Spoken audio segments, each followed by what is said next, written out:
Hi all, today we're tackling one of the biggest old myths. What are the rules of photography? Because if you spend 5 minutes online, you'd think that photography came with a law book thicker than a Harry Potter novel. Don't crop too tight, don't edit too much, don't composite, don't shoot JPEG, and of course, you must not use AI. It's as if there's some invisible panel of judges ready to revoke your photography license for daring to be creative. Well, I've got news for you. Most of these rules are absolute nonsense.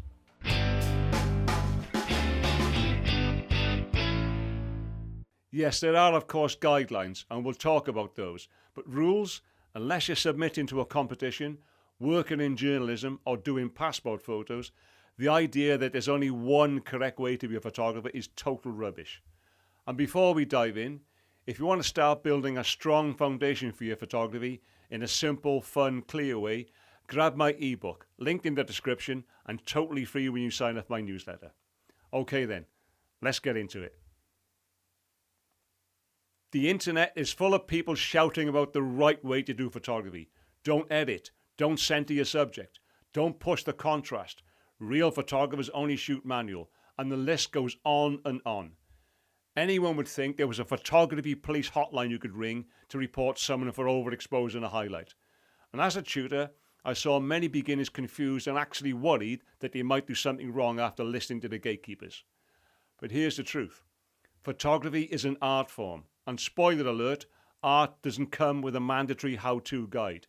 These supposed rules, they're just someone else's preferences wrapped up in authority. Guidelines for sure, useful for learning, but they are definitely not commandments. What makes a good photograph isn't ticking boxes, it's whether it tells a story, sparks emotion, or simply makes you stop and look. It doesn't matter if it was edited, composited, or shot upside down with a tin can. And as the great Ansel Adams put it, there are no rules for good photographs. There are only good photographs. And that's worth sticking above your desk. Let's use a music analogy. In music, you've got scales and keys and time signatures. That's a bit like the exposure triangle or the rule of thirds in photography. Really helpful and great to learn.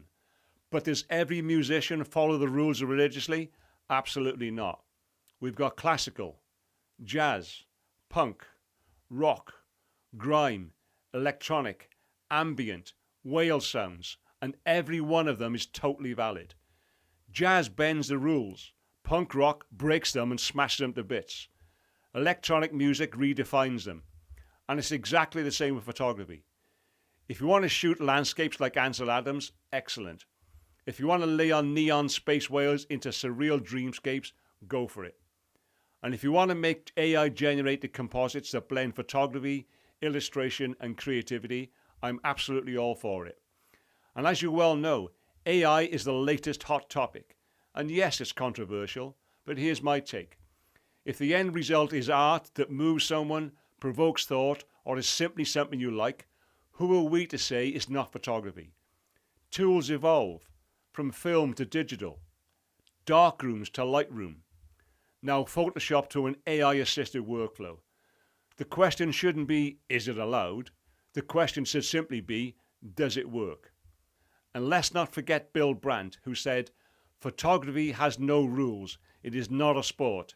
It's the result which counts, no matter how it's achieved. And I love that quote because it drives the point home. You don't get any credit for doing things the so-called pure way. The final image is all that matters. And if the final image speaks to someone, evokes emotion, tells a story, or even just makes you proud, then you've succeeded. Mission accomplished. Art is a playground, not a courtroom. Of course, there are times when certain rules exist for a reason. If you're doing journalism, documentary, or forensic work, you need to tell the truth of the scene without any digital trickery. And competitions, well, they come with clear guidelines, sometimes annoyingly specific. In fact, there's been instances where winning photos were disqualified for removing small details, like a plastic bag or a branch, because the rules forbid any content alteration. But that's fair enough. You're entering their house. You play by their rules. But for your personal projects, your creative work, your portraits, abstracts, experiments and expressions, You can do whatever you like. You have my permission. So what do we do with these so-called rules? Well, we treat them as guidelines, tools, useful suggestions. The rule of thirds can absolutely help balance your image, but it's not a law. Shooting RAW gives you maximum flexibility, but you're not a heretic for shooting in JPEG. Now, why does that make me think of Monty Python? Anyway, learn the rules, then break them like an artist. Follow what serves your story, your vision, your vibe, and your preferences. Photography is not about pleasing the gatekeepers. It's about making images that matter to you and maybe to others. Every genre has examples of iconic rule breaking. Think of Steve McCurry's Afghan Girl, eyes dead center, light striking straight through the frame. Think of Platon's bold, symmetrical portraits. Think of landscapes where shooting into the sun creates magic. There are endless examples where breaking a so-called rule made an image more memorable. As long as you have a reason and you like the result, it's all good. I would also say that breaking the rules for the sake of it is not the goal either. We're not being contrarian just to prove a point. The actual goal is freedom.